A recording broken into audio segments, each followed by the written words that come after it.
మహాకుంభమేళాని అగౌరవపరిచేందుకు ఎవరు ప్రయత్నించినా సహించేది లేదని యోగి ఆదిత్యనాథ్ అసెంబ్లీ వేదికగా స్పష్టం చేశారు. ఉత్తరప్రదేశ్లో ప్రయాగ్రాజ్లో త్రివేణి సంఘం వద్ద నీరు భక్తుల స్నానాలకు యోగ్యంగా లేనంత బ్యాక్టీరియాతో నిండిపోయిందని కేంద్ర కాలుష్య నియంత్రణ మండలి నివేదించినట్టు వచ్చిన వార్తల మీద ఆయన స్పందించారు.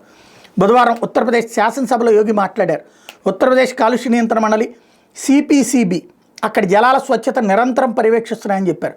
సంగమ ప్రదేశంలో నీరు తాగేందుకు ఆచమనానికి అనువుగా ఉందని చెప్పారు.